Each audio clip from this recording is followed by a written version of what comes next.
Pourquoi le projet Premier Contact a-t-il été un échec? Bonjour, je suis Maryse Varou, je suis ravie de te voir ici à nouveau. Le projet Premier Contact s'inscrivait dans des recherches parrainées par la Fédération des Planètes Unies qui avait pour but d'étudier et de fournir des données permettant à la Fédération de savoir si la population générale de la planète Terre était prête ou non pour une divulgation totale de l'existence des extraterrestres, ainsi que pour une communication avec des êtres d'apparence humaine provenant d'autres planètes. Le projet a démarré aux alentours de 2008 et s'est achevé en 2016, bien que certaines personnes affirment qu'il s'est terminé en 2017. Les races stellaires qui ont participé au projet étaient les Alphraciens, appelés aussi Centauriens, les Antariens et les Taïgésiens, ces derniers étant les leaders et de loin les plus nombreux, avec 35 000 personnes en orbite terrestre. Du point de vue des Taïgésiens, la procédure était assez simple. Elle consistait à ce que des milliers d'entre eux aillent dans l'Internet humain et dans toutes les plateformes de réseaux sociaux où ils pouvaient aller pour interagir avec à peu près toutes les personnes qu'ils pouvaient y trouver.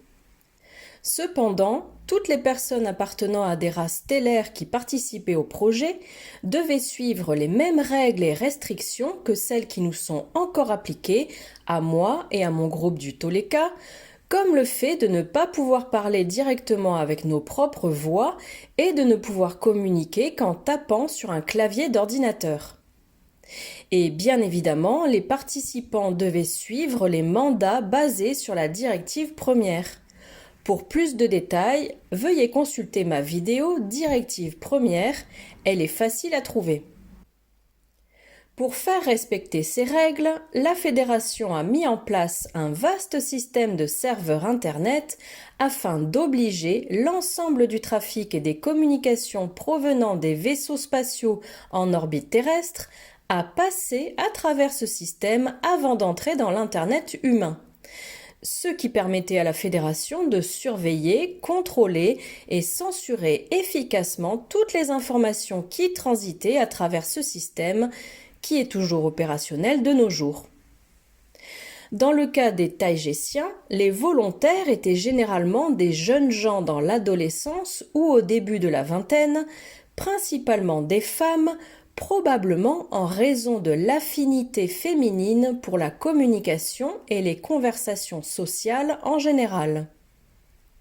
Ils s'installaient sur des ponts spéciaux réservés aux ordinateurs et à la communication à l'intérieur des plus grands vaisseaux, tels que les croiseurs lourds de classe Toleka, qui étaient alors assez nombreux en orbite terrestre.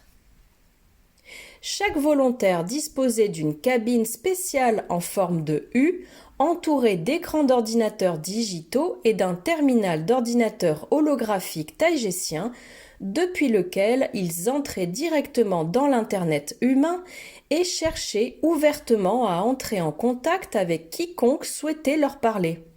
Et ils déclaraient ouvertement à tous leurs nouveaux contacts qu'ils étaient extraterrestres. Tout l'objectif du projet était d'être ouvert et transparent, comme l'affirme la Fédération, bien qu'il soit difficile d'être ouvert et transparent lorsqu'on ne te permet pas d'utiliser ta propre voix ou de montrer une vraie image de toi, même s'il me semble que ça n'a pas été ça le vrai problème. En réalité, ça les a plutôt protégés, et pas qu'un peu. Aujourd'hui, même si ça a été très difficile, l'équipe du Toleka a réussi à transmettre des images d'eux et même des voix réelles. Non, le vrai problème, c'était qu'ils ignoraient comment les humains utilisaient Internet. D'après ce que j'ai compris, les endroits où ils ont le plus pénétré étaient tous les chats ouverts dans le désormais disparu Google+, dans Facebook, dans la section des commentaires sous les vidéos YouTube et dans toutes les plateformes disponibles où le texte écrit était le principal moyen de communication. Pour que ce soit clair, je n'étais pas là à l'époque, je suis arrivée il n'y a pas très longtemps. Note d'Héloïse Alcyona, Marie est arrivée à bord du Toleka en orbite terrestre mi-2021 à l'âge de 13 ans. Fin de la note. Et de toute façon, j'aurais été beaucoup trop jeune pour faire partie du projet. Mais la membre de l'équipage de Taijeta que tu connais probablement le plus et qui a participé directement en tant que bénévole à ce projet Premier Contact est Aneka de Temer. Note d'Héloïse Alciona, Aneka est décédée à bord du Toleka en novembre 2022. Fin de la note. Mais moi, je connais tous ces détails parce que j'ai beaucoup parlé de ce projet avec d'autres membres de l'équipage ici.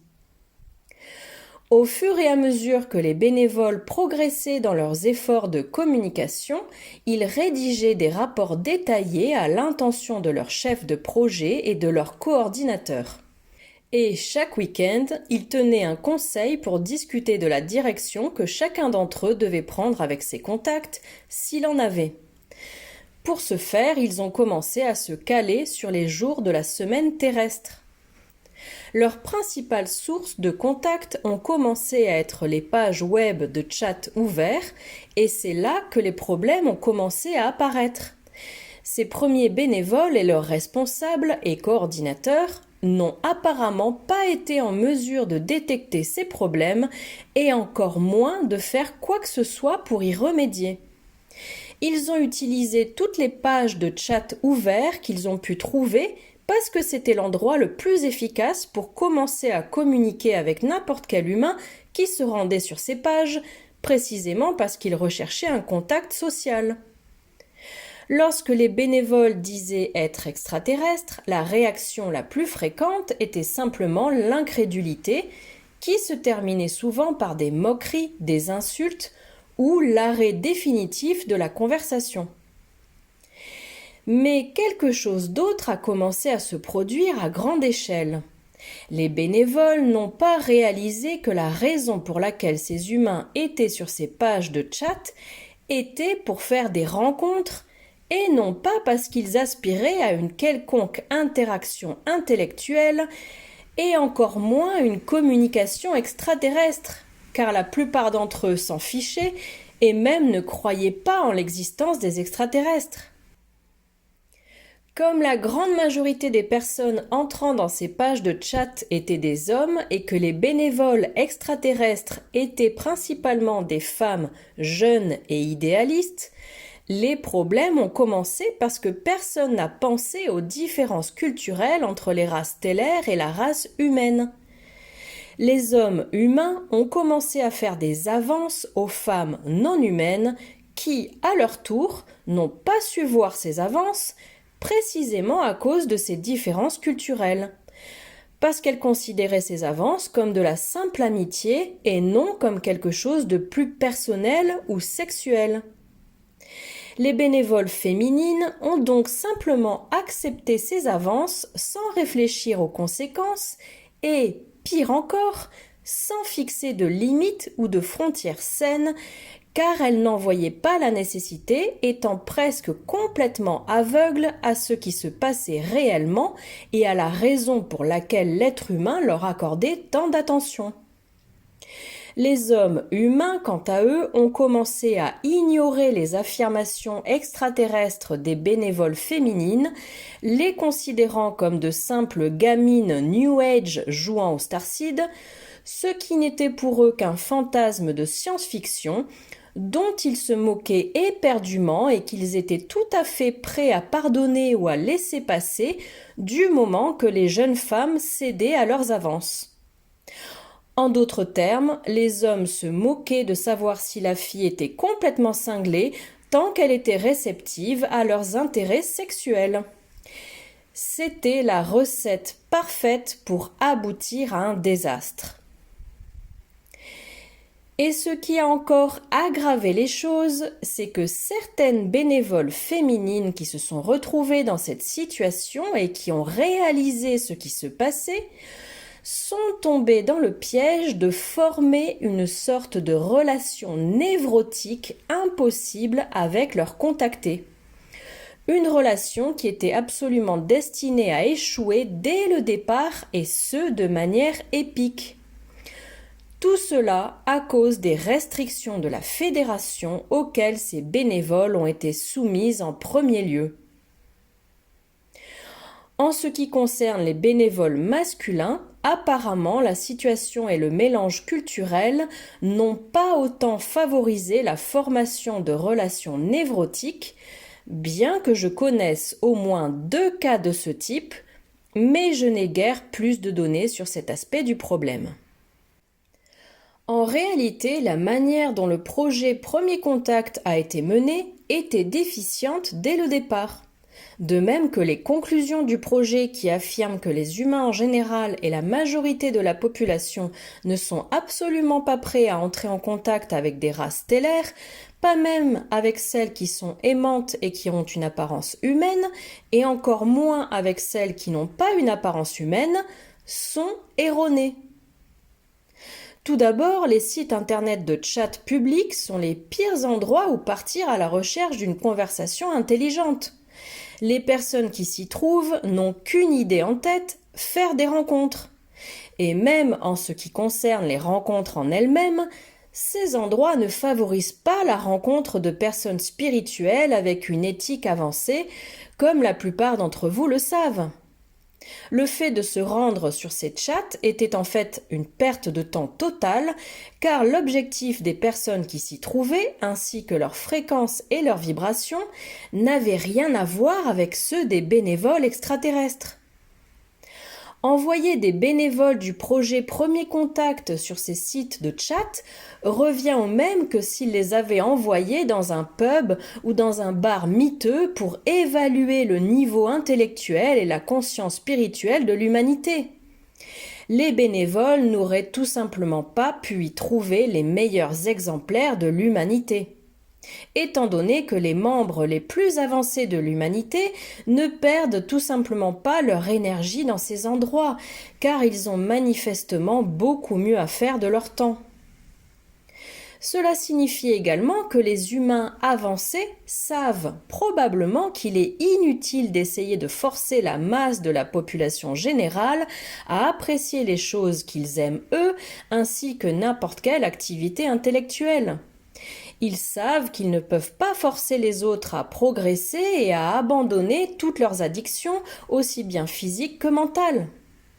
Les spécimens les plus avancés de l'humanité et de sa culture sont en majorité silencieux, difficiles à trouver, réfugiés dans leurs livres et dans leurs bulles personnelles. Mais cela ne signifie pas pour autant qu'ils sont moins importants et influents. Le projet Premier Contact s'est achevé en 2016 ou 2017, principalement en raison des problèmes et des frictions sociales qu'il a engendrés des 2 côtés.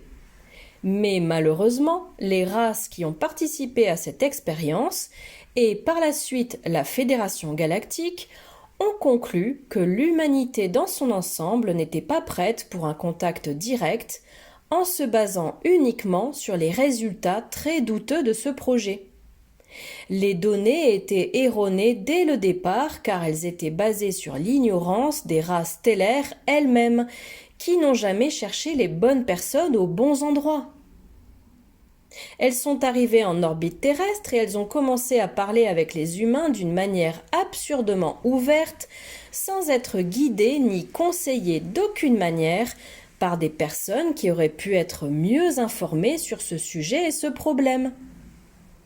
Par exemple, elles auraient dû demander de l'aide à toutes les personnes stellaires qui avaient de l'expérience en tant que step-down, car celles-ci auraient eu les connaissances et l'expérience nécessaires pour guider les personnes totalement stellaires de manière plus intelligente. Bien que l'aide des step-down aurait pu être insuffisante car les extraterrestres ayant séjourné sur Terre conservent malgré tout leur culture et leur essence non humaine. Mais disons que ça aurait été mieux que rien. Ce sera tout pour aujourd'hui. Je continuerai à développer ce sujet dans mes vidéos futures. Merci d'avoir regardé ma vidéo et j'espère te revoir ici la prochaine fois. Avec tout mon amour. Maryse Varou.